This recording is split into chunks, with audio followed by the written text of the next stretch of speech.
the Daihatsu Sirion, a small hatchback car, the Mazda Demio, a subcompact / supermini car, and the Citroën Berlingo, an MPV car.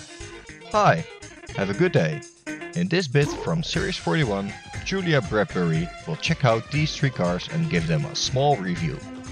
Enjoy! Choosing your next car, it can be such a confusing time. People carriers, hatchbacks, super minis, and then the car makers throw in something baffling. Cars which nobody quite knows how to class. See if these whet your appetite. Are you ready to order, madam? Yes, please. Daihatsu Sirion, I haven't heard of that. Is that some sort of seafood? Well, it's got 5 doors and crazy chrome bumpers. It's quite big for a starter, really. If you want dinner conversation, then the 60s retro Daihatsu Sirion stands out with its chrome bumper and big googly headlamps. It's priced and sized to compete with big-name small cars like the Ford Fiesta and the Toyota Yaris. And it's doing this with just 3 cylinders of 1-litre engine, which means you'd get 50 quid knocked off your road tax, but would it drive you bonkers in the process? When I was a little girl, I remember my mum reeling bobbins at the Bernina sewing machine, and this is what it sounded like.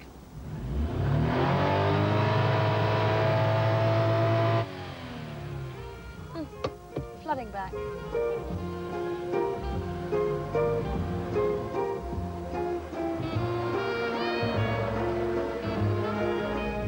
So what can I tell you about the drive? Well, obviously you're not expecting much from a 1-litre engine, and it doesn't deliver much, except lots of cabin vibration and high-pitched squealing when you're in low gears. It also has a somewhat reluctant gear change. Stylistically, wearing my fashion police hat, I've got nothing against the Sirion. I quite like the zany exterior and quirky interior looks, but it's all a bit style over substance. Essentially, this is meant to be, and should be, a city car. It's just not much fun to drive in the city. It's just not much fun to drive at all. What might sway you is the vast list of features that other car makers charge extra for.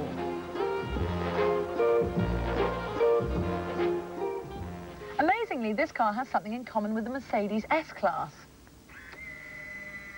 And for about another 30 grand, you can have one. This Citroën multi-spas thing, is that nouvelle cuisine? Well, it is French, but there's no garlic. It's kind of van-like. Van de table? No. A van with windows? Oui. You see, the people across the channel like these. First, there was the 1.8. Now there's a 1.4 and a diesel.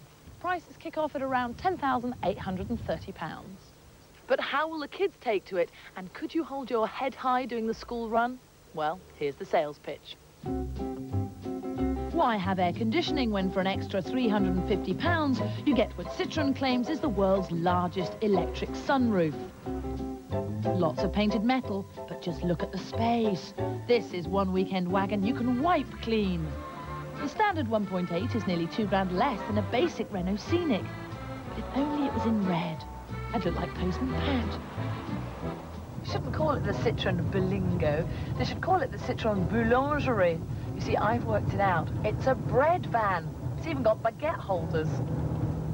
It drives and it sounds a bit like a van as well. The power steering makes it easy to handle, and it's got a great turning circle, which is handy for all those deliveries. But it's not what you'd call nimble. It's what I would call a floater. It's also quite difficult to judge its size. There's a lot of echoey space back there. Plenty of room for rear passengers, though, as long as they're agile.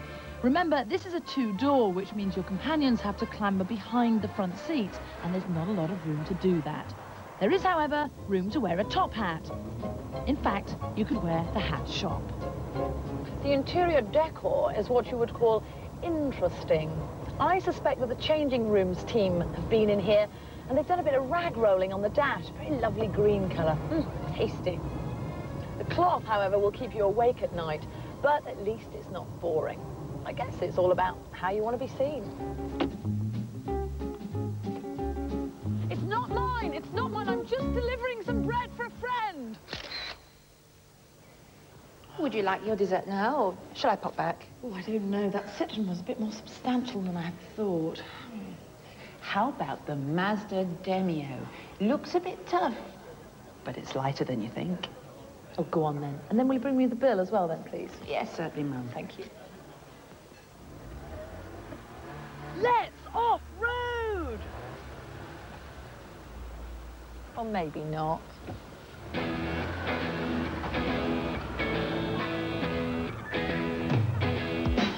With its plastic bull bar, the Mazda Demio may look all attitude, but it's just the standard front-wheel driver, so you ain't gonna climb that mountain. I didn't expect to like driving this car, and I have to say I'm not overwhelmed. The little 1.3 whines when you push it, and that's exactly what you've got to do if you want to get anything out of it. This rubbery gear change doesn't help things either. Overall, it's just coarse and uncomfortable, and it's not pleasant.